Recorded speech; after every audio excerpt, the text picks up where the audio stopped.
जय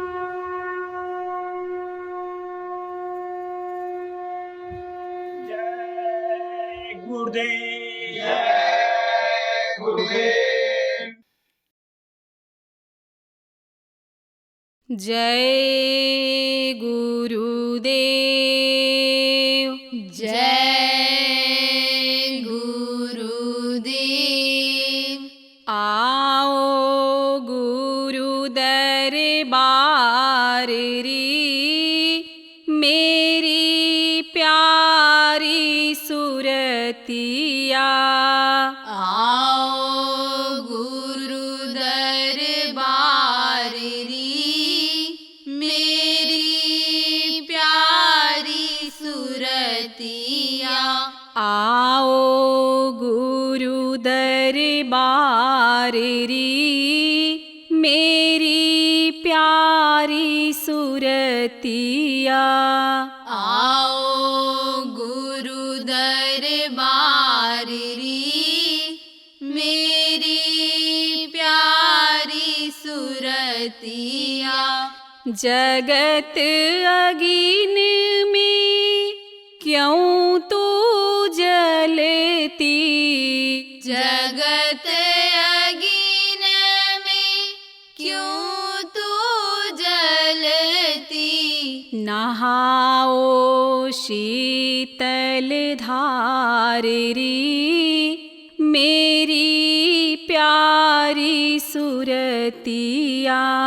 नहाओ शीतल धार री, मेरी प्यारी सुरतिया। सत्संग करे गुरु का हित चित से, सत्संग कर गुरु का हित चित से। जग भय भाव विसार री, मेरी प्यारी सुरतिया। जग भय भाव विसार री, मेरी प्यारी सुरतिया। बिरह अनुराग धारे ही अंतर, विरह अनुराग धारि अंतर। तन मन चरणन वारे री, मेरी प्यारी सुरतिया। तन मन चरणन वारी, मेरी प्यारी सुरतिया। नाम दान सत गुरु से लेकर, नाम दान सत गुरु से लेकर। करनी करो सम्हार री, मेरी प्यारी सुरतिया। करनी करो सम्हार री, मेरी प्यारी सुरतिया। विमल प्रकाश लखो घट अंतर, विमल प्रकाश लखो घट अंतर। सुने अनहद झनकार री, मेरी प्यारी सुरतिया। सुन अनहद झनकार री, मेरी प्यारी सुरतिया। जय गुरुदेव शरण धार ही ये अपने, जय गुरुदेव शरण कर ले जीव उपकार री मेरी प्यारी सुरतिया। कर ले जीव उपकार री मेरी प्यारी सुरतिया। आओ गुरु दरबार री मेरी प्यारी सुरतिया। आओ गुरु दरबार री मेरी प्यारी सुरतिया। जय गुरुदेव। जय गुरुदेव।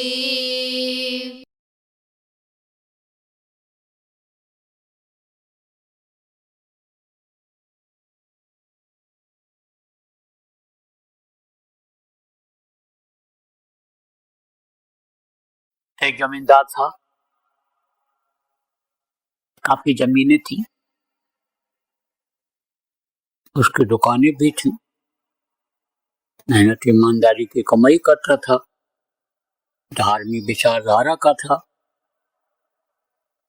पूजा पाठ करता रहता, संतों के पास आता जाता रहता, संत महात्माओं को बुला करके कोई न कोई कार्यक्रम कराता रहता था, उपदेश रोज करवाता था,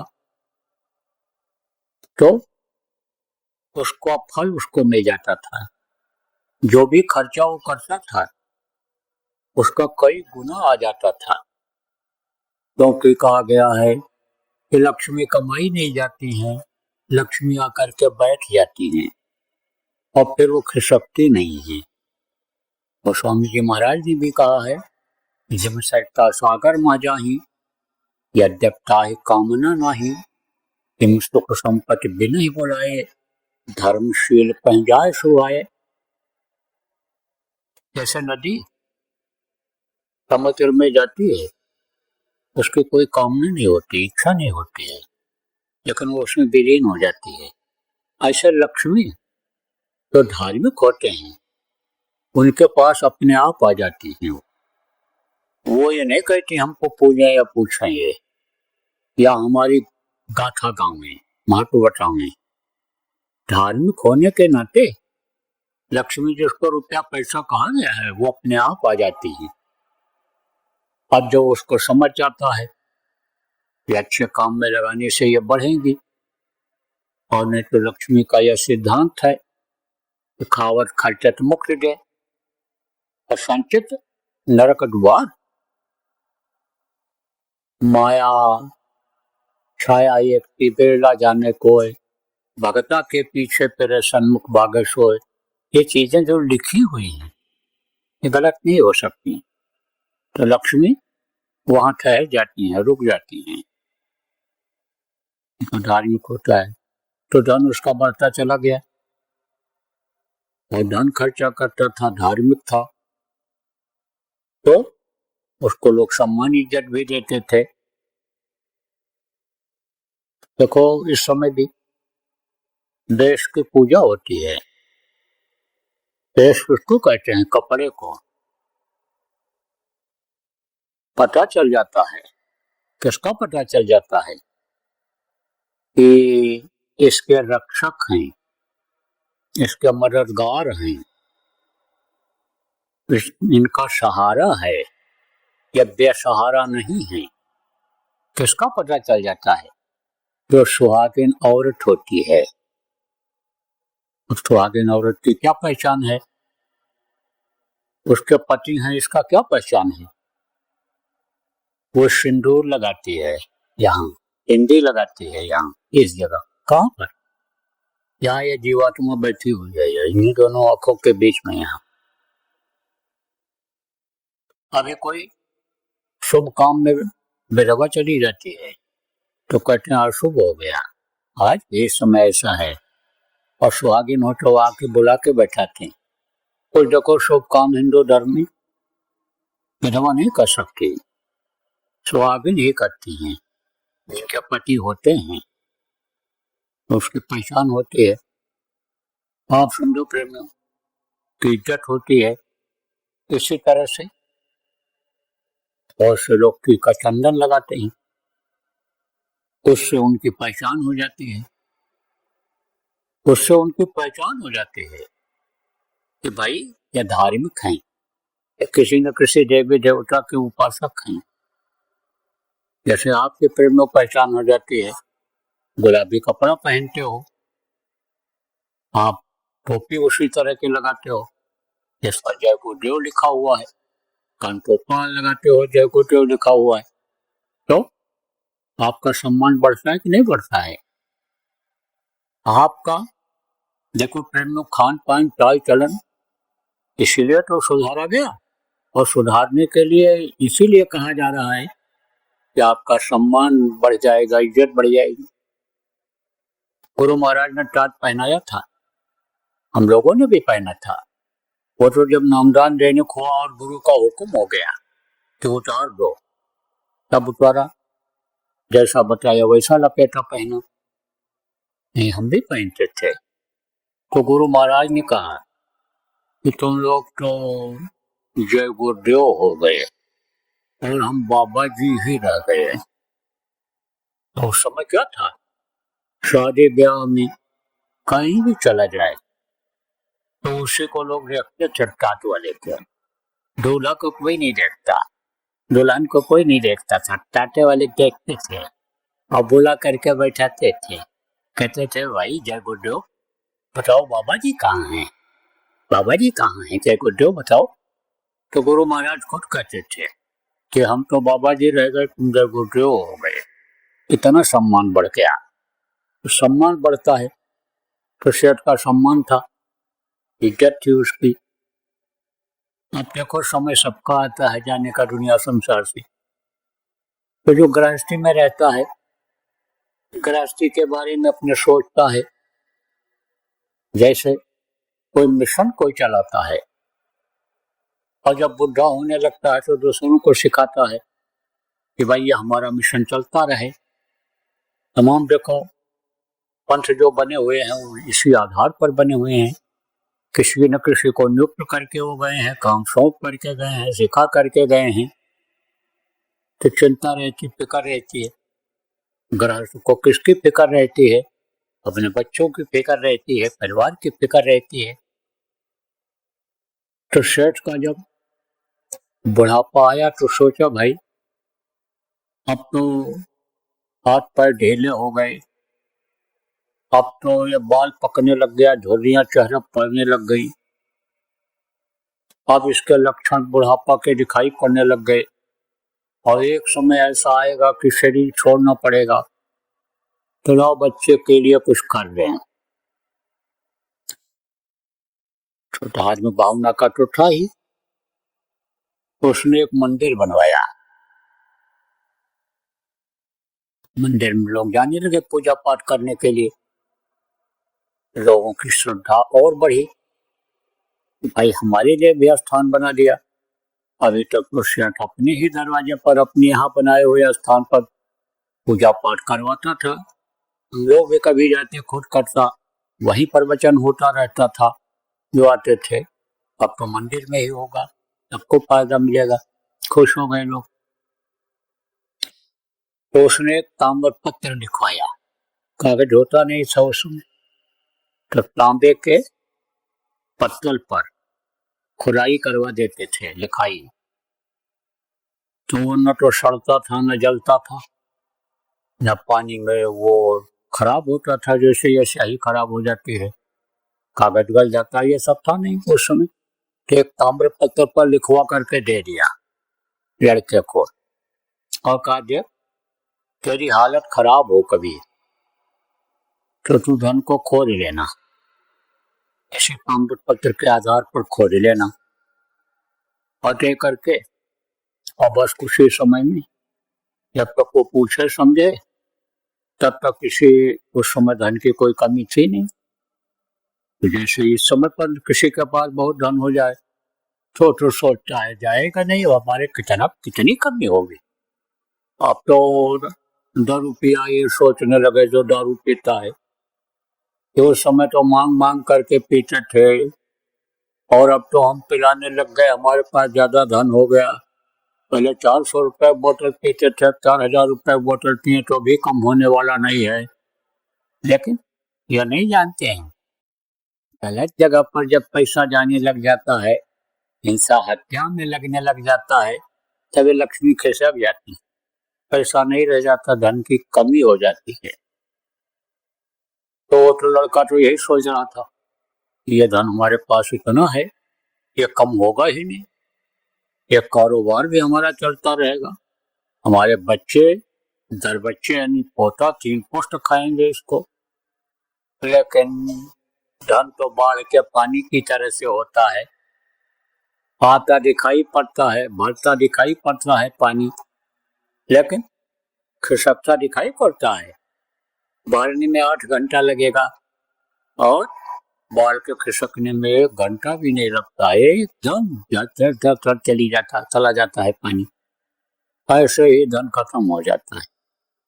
जब धन की कमी हुई, लड़के ने सोचा कि लो खोद लिया जाए, धन निकाल लिया जाए। तो उस पर क्या लिखा था ताम्रपत्र पर, कर विचार बज चार ही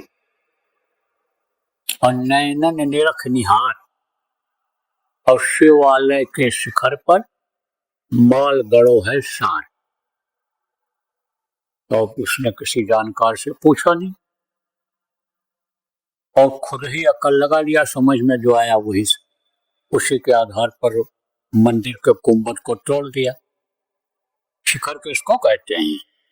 शिखर इसको कहते हैं, सिर पर इसको कहते हैं शिखर, यानी शरीर का सबसे ऊंचा हिस्सा क्या है? सिर है ये। तो समझो कहा कि मंदिर के गुंबद पर ही, ऊंचाई पर ही माल गड़ा हुआ है, तोड़ दिया, उसको तोड़वा दिया धन के लालच में। अब सोचो कि पूजा उपासना वाली जगह को तोड़ दिया, जैसे आज बहुत से लोग तोड़ते चले जा रहे हैं, उसी में शान अपनी समझ रहे हैं, यही सोच रहे हैं मंदिर तोड़ दो, मस्जिद तोड़ दो, गिरजाघर तोड़ दो, गुरुद्वारा तोड़ दो, तो हमारा मजहब, हमारा धर्म ऊंचा हो जाएगा, हमको सवाब मिल जाएगा, हमको स्वर्ग मिल जाएगा, जन्नत मिल जाएगा। इतनी बड़ी भूल कर रहे हैं लोग। तोड़ दिया उसने, नहीं मिला, दीवार तोड़ दिया, मंदिर पूरा ढा दिया, कहीं कुछ नहीं मिला, निराश हो गए, छोटो दाने का मोहताज हो गया। लोगों की आह लगी, ये देखो हमारी पूजा इबादत की जगह को खत्म कर दिया इसने। एक इसके पिता थे जो हमारे लिए करके गए थे, धन मिला उनको, लक्ष्मी मिली, और उन्होंने ऐसा हम लोगों के लिए, गांव वालों के लिए कर दिया था, वो इसने नष्ट कर दिया। बार बार लोग पूछते रहे अंदर, लेकिन बोले क्या? बोले नहीं कोई, क्योंकि उसकी बनाई हुई चीज थी उसके पिता की, तो तोड़ दिया उसने। अब गरीबी झेलने लगा, कर्मों का फल मिलने लग गया। एक महात्मा जी उस गांव में पहुंचे, तो पहले भी आया जाया करते थे, तो उन्होंने कहा भाई यहाँ तो बड़ा विशाल मंदिर था, विशाल शिवालय था, और देखने में भी ठीक था, पुराना नहीं था, तो गया कहाँ? तो गांव के एक आदमी ने कहा जमींदार के लड़के ने, सेठ के लड़के ने तोड़वा दिया। है मंदिर तोड़वा दिया? किस लिए तोड़वा दिया? तो कहा कि धन के लालच में। अब बोलो बड़ा बेवकूफ, धन के लालच में तोड़ दिया मंदिर? मंदिर बनाने से, पूजा स्थल बनाने से, पूजा करवाने से, भगवान को याद कराने से, प्रभु को याद कराने से, नियम संयम सीखने सिखाने से तो लक्ष्मी बढ़ती है, और उसने तोड़ दिया। बुलाओ उसको। आया जमींदार का लड़का, पैर छुआ, तो कहा तुमने मंदिर तोड़वा दिया? कहा महाराज, दुविधा में दोनों गई, हम माया मेरी न राम, न तो रुपया पैसा मिला, और समझो कि मंदिर भी हमारा गया जो मिला हुआ था, हम भी तरस रहे हैं। मंदिर में मूर्ति का दर्शन करने के लिए सब हटा देना पड़ा। बोले क्यों किया तुमने ऐसा? तुम्हारे पिताजी तो बड़े धार्मिक थे, तो तुमको ये कैसे सूझा तो मंदिर तोड़ देंगे तो धन मिल जाएगा? कब कहा महाराज आपको दिखाता हूँ। कहा क्या दिखाओगे? बोला हमारे पत्थर जो लिख कर वो गए थे उस पर लिखा है। लाया दिखाया, पढ़ा उन्होंने। तो कहा तू इसको समझा क्या लिखा है? बोला यही समझा महाराज कि मंदिर के शिखर पर माल गड़ा है और तोड़ा, उसको नहीं मिला। फिर लालच बढ़ी कि अब दीवार को तोड़ दें, जमीन खोद दें, कुछ नहीं मिला महाराज। लगता है कि गलत संदेश उन्होंने लिखवा दिया। कहे बोल ये बता कि जब कोई अपने औलाद के लिए गलत संदेश देता है, गलत रास्ता दिखाता है, बोले महाराज ये तो नहीं, ऐसा तो नहीं होता है। मैंने तू समझ नहीं पाया और तू उधरनगर चाहता है, कोई चाहता है? कहा चाहता हूँ। तो कहा तो फिर उसी स्थान पर उतने नाप तौल का मंदिर बनवा, और जब बनकर तैयार हो जाएगा तब तू मुझे खबर करना और मैं धन खोजवा दूंगा तेरा, एक एक पाई निकलवा दूंगा, तुम मुझको संदेशा देना। तो उसने बनवाया मंदिर, बनकर तैयार हुआ जब तो गया। कहा महाराज आदेश के अनुसार मंदिर तैयार हो गए, अब आप चलिए। आए, अपना दैनिक क्रिया किया। बोले जब शाम को 4 बजे तब हमको मंदिर के पास ले चलना। शाम को जब 4 बजा और मंदिर के पास जब गए महात्मा जी, तो मंदिर के शिखर की परछाई जहां पड़ रही थी, परछाई पड़ती है जैसे आप चलते हो आपकी परछाई होती है, पेड़ की परछाई होती है, मकान की परछाई होती है, ऐसे मंदिर की परछाई थी।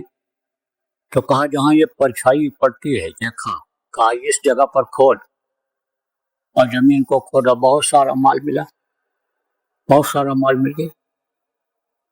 इसी तरह से देखो आजकल लोग भटक रहे हैं, सत्संग में सुनते हैं, प्रवचन में लोग सुनते हैं कि भगवान है, अब भगवान का दर्शन हो सकता है, लेकिन इधर उधर भटक रहते हैं। आप वस्तु कहीं अब खोजे कहीं, कहीं भी मिलना हो, जैसे वो वस्तु माल उसका तो जमीन के नीचे था और खोजा उसने मंदिर को तोड़वा दिया, तो माल कैसे मिले? कहीं भी मिलना हो कैसे मिले? कहा घटघट मेरा स्वाइंगा सोनी से न कोई, पर वो तो इस घट में है, इसमें कोई खोजता नहीं है, इसमें खोजा तो मिले, इसी में सब कुछ है, इसी में तो खजाना भरा हुआ है, इसी में रोशनी, इसी में प्रकाश, इसी में अनहद, इसी में नाथ, इसी में देवी, इसी में देवता, इसी में ब्रह्मा, इसी में विष्णु, इसी में शंकर, आप समझो इसी में तो सब हैं, इसी में राम, इसी में कृष्ण, जितनी अवतारिक शक्तियां हैं उनका दर्शन तो इसी में होता है। इसी जस्मानी मस्जिद में खुदा का दीदार होता है, ये पैगंबर ये सब उसमें नजर आते हैं, जितने भी हैं सब इसी में दिखाई पड़ते हैं। इसी में आप समझो कि खुदा का नूर दिखाई पड़ता है, इसी में जो है कोई भी आवाज सुनाई पड़ती है, लेकिन बस तो कहीं खोजो कहीं, तो कहीं भी मिलना हो है कहाँ पर, और खोज कहीं रहे हो इधर उधर। अगर इसके अंदर खोज लो तो मिल जाए। तो भेदी जब मिल जाते हैं तब भेद बता देते हैं। देखो जितने ये पीछे के इतिहास हैं उसमें जब भेदी मिले हैं तब आप पे देखो कि दुष्टों पर यह महापुरुष विजय पाए हैं, और भेदी अगर न मिलते, विभीषण अगर न मिलते तो लंका पर विजय राम भगवान पा सकते थे, नहीं पा सकते थे। तो आप ये समझो कि भेदी, भेदी किसको कहते हैं? जिनको अंदर की जानकारी हो। वो कौन हुआ करते हैं?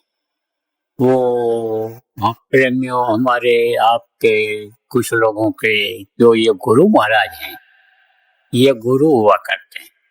इनको सदगुरु कहा जाता है, जिनको स्पिरिचुअल मास्टर कहा गया, जिनको मुर्शिद कामिल कहा गया। जब वो मिलते हैं तब आप ये समझो, जब कामिल मुर्शिद मिलते हैं तब बात खुदा से होती है। जो काम दवा न करती है वो काम दुआ कर जाती है, और जब कामिल मुर्शिद मिलते हैं तब बात खुदा से होती है। तो कामिल मुर्शिद से काम होता है, इनको सदगुरु कहा गया। और सदगुरु जब मिल जाते हैं तो संशय को खत्म कर देते हैं, और नहीं तो आदमी का संशय बना रहता है। संशय क्या बनाना? जैसे बताया, किसी ने कह दिया अयोध्या चले जाओ, भगवान मिलेंगे, चला गया उसी संशय में, वहाँ भगवान ही।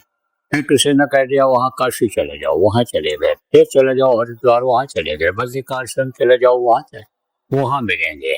किसी ने कह दिया कि मंदिर में आप चले जाओ, प्रसाद चढ़ा दो, तुम्हारी तकलीफ दूर हो जाएगी। किसी ने कहा मजार पर चद्दर चढ़ा दो, गया में पिंडदान करियो, हज चले जाओ, रोजा रह लो, नमाज अदा कर लो। बस ये संशय ही नहीं खत्म हो रहा है, उसी संशय में पड़ जाते हैं। लेकिन जब सदगुरु मिल जाते हैं, सदगुरु मिले जाएंगे, संशय भ्रम समुदाय सकल जीव संकुल रहे, गए शरण पाए, और सदगुरु मिले जाएंगे संशय भ्रम समुदाय।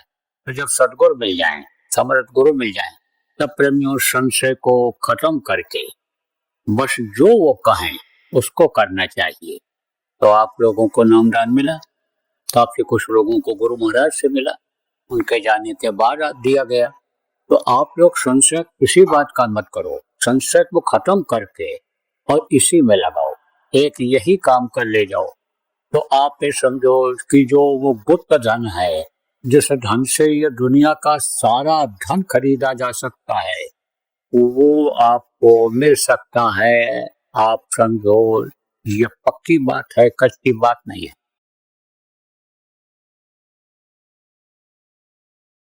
यह धर्म युद्ध होगा, धर्म युद्ध। धर्म युद्ध जानते हो किसको कहते हैं?